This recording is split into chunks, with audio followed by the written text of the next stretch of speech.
guys, it's Champagne Angel again, and I promise you this time I'm gonna stay consistent because I am no longer pregnant.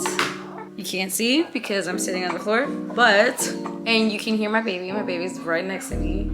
She's mad right now because she has the hiccups, which she does all the time. Like, she grunts at herself. Definitely gonna stay a lot more consistent. I dipped out for the last 2 months of our pregnancy.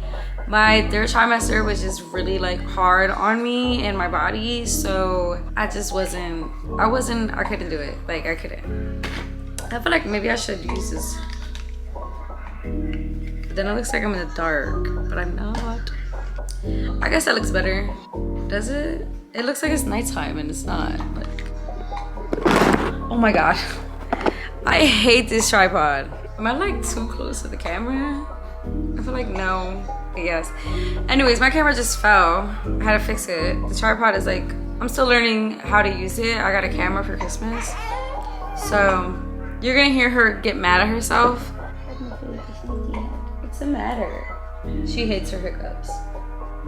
She's watching Finding Nemo right now. That's like her favorite movie right now. I was like confused on what type of video to make, like coming back from my pregnancy, and I feel like, I don't know, I decided on making a few, but we'll start with like, I guess the labor and delivery story. Now I'm just a stay-at-home mom for the time being. I do plan on getting back to work actually this upcoming Sunday. So that'll be another video coming up, like back in the motions after a baby.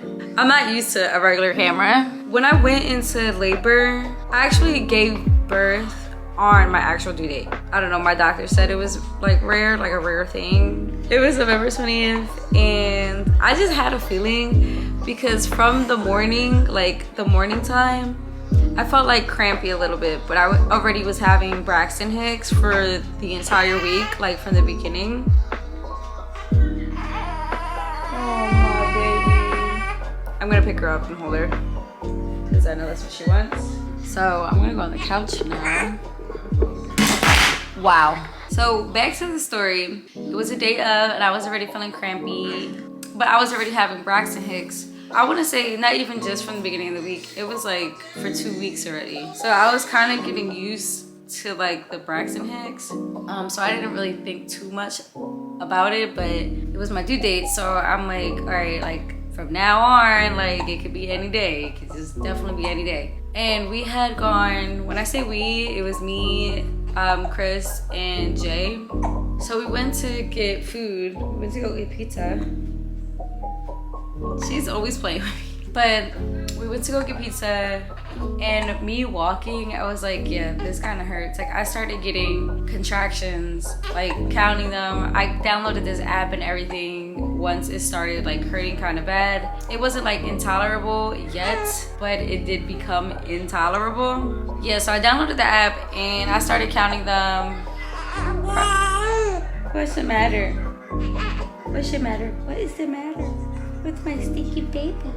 So I started counting them on the app around, it was like 9 p.m. and by midnight I was in pain. Like, they were not stopping. And mind you, like, her dad was knocked out, so I didn't want to, like, I felt bad waking him, so, and waking Jay because he's the one who took us. So I was like, oh my God, like, I need to make sure that it's the real thing because I don't want to go to the hospital and they send me back home. I'm gonna be so mad. My water hadn't broke. There was like no mucus plug, there was no bloody show, there was nothing besides the contractions. And I just knew that the pain, like, it wasn't stopping. It was time, like it was go time. After that, I finally woke him up. Like, I finally gained up the courage to wake him up. We're on our way to the hospital because I'm like, oh my God, like, we waited probably like 15 minutes after me waking him up to make sure that, again, I wanted to just be really, really sure. He was like ready to go. He was ready to go. He was like, let's go. I'm like, let me wait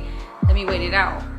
Well, we finally go because I wanted to make sure we had everything in her bag and our bag.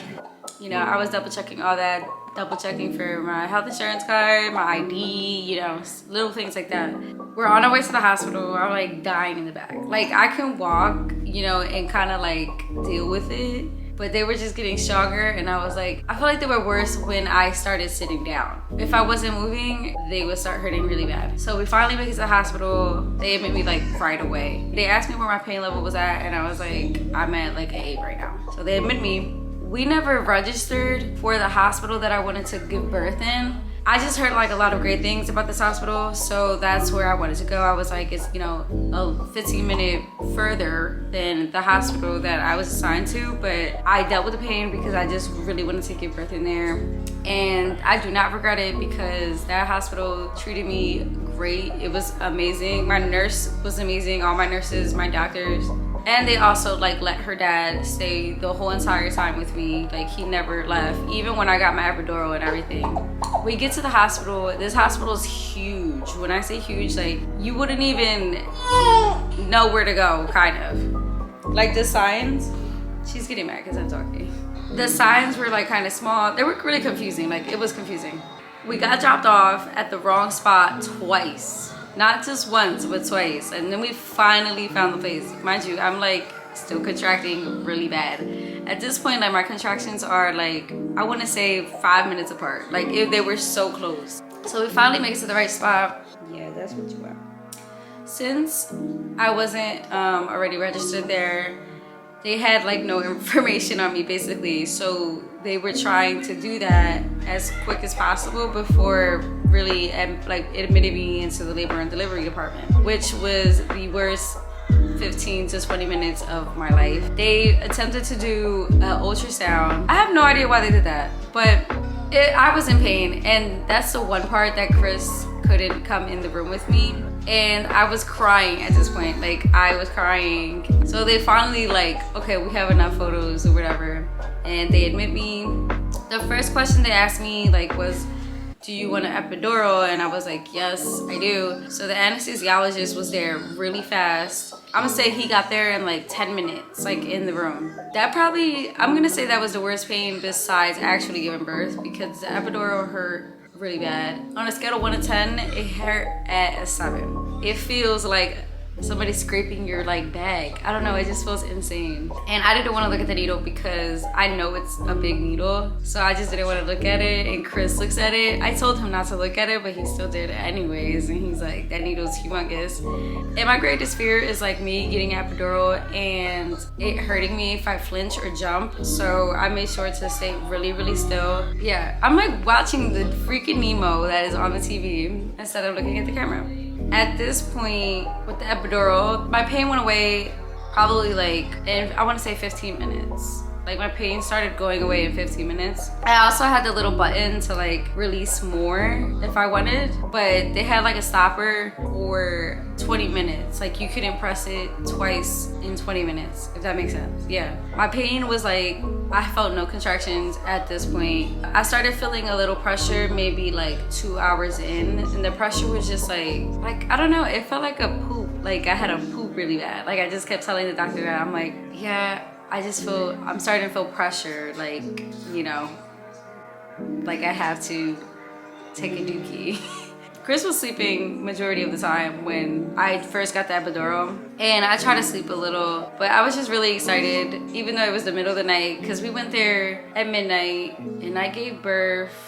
Damn, how did I forget this? I think I gave birth at like 4 in the morning. Was it? No, it was like 7. I think it was like 7 in the morning. I don't even know, because it was just, I don't know, the timing was just like, I could check my little paper though. Yeah, so when it was finally time to like push, I knew I felt a lot of pressure, but still like no pain. It was just really uncomfortable. I told her, so she checked me, and I was finally 10 centimeters dilated. She was like, let's give, you know, a couple practice pushes before we call the doctor down. I did, and she was like, I'm gonna call the doctor. You're definitely ready. She was like, I see her head already. And at this point, Chris is like freaking out. He's like, you see her hair? And she's like, yeah, she has a lot of hair, and she does. So, you know, this is crunch time at this point. Right before that, I forgot to say this because it's just so funny to me, because I thought I pooped, and it sounds so weird because you feel pressure, but you don't like feel everything with the epidural. I kept telling the nurse, I was like, I think I pooped. Like, can you check me? Like, can you please check me? Because I don't want to be embarrassed. Like, I really don't want to poop during my labor. When that happened, she had told me that it was my bloody show. And I didn't even look at it. But that was after my water broke. And when my water broke, I felt my water break. But I was like mid-conversation with Chris. It was just us in the room. We're talking. I just feel like a big like pop, like a bag, like a balloon basically. I was like mid-sentence and I'm like, and then he's like, what happened? And I'm like, he just kept asking me like, is it the baby? And I'm like, no, I think my water bag just broke. So yeah, that happened first, and then the bloody show thing. Once that happened, that's when everything started progressing and I felt a lot more pressure, and that's when I knew I was about to, you know, have to push. So when she calls the doctor down, he was really, really nice. Like, I loved him so much.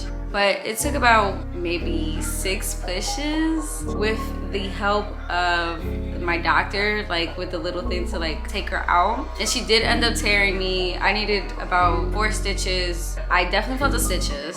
But I just was like so in love with the fact that they threw my baby on me, like right after pushing her out. She was just on me like all dirty. It was so gross, but amazing to me at that moment. They offered Chris to cut the umbilical cord and he got really nervous and he was just like, no, like, I want you to cut it. He just didn't want to fuck up, really. Yeah, that's basically my entire birth story.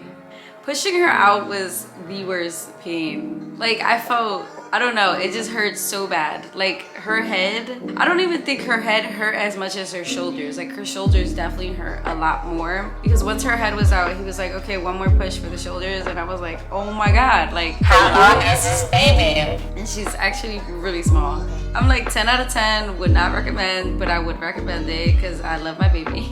But that pain is crazy, so you just have to be really ready and like your mindset has to be there. And also have a really good like supportive partner, because my partner was amazingly great. I was shocked. He really helped me so much like emotionally. You know, I don't think I could have done it like without him. He was just like in my ear, like, you know, you got it, saying things that really helped me push our baby out into the world. And then we stayed in the hospital for 2 more days. I didn't mind it because, you know, I liked being taken care of by the nurses, even though, you know, I had Chris there the entire time, and when they weren't in the room, he helped me a lot. Like, he helped me to the bathroom and everything, made sure I was feeling great like the entire time, which I really appreciate. And he helped me with the baby, but she was easy the first 2 nights there. I feel like we have more difficulties now with her sleeping pattern, like being home and her, you know, being older, because she's 6 weeks now.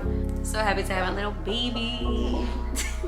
And I'm so happy to finally not be pregnant. Like, I don't even know how I was walking around with that big old belly. Like, it's crazy to me now. Thank you for listening to my pregnancy. Well, not even my pregnancy story, to my labor story. Labor is definitely hard, but again, like I said, I would highly recommend, you know, mentally preparing yourself and having a really good partner, you know, that's supportive and will help you. And I just love my little family. She's sleeping, so, you know, I have a lot of other mommy duties to do now. I have chicken defrosting to cook and clean, little stay-at-home wife, stay-at-home mom. But yeah, so I'm gonna let you guys go. Hope you guys enjoyed, you know, my labor story, and I hope I gave enough pointers, if that makes sense. Did I give pointers? I hope I helped some of you guys be mentally prepared, because labor is hard, it's tiring, and it hurts really bad. But thank you guys for watching, and stay tuned for my next video. Say bye, Navy.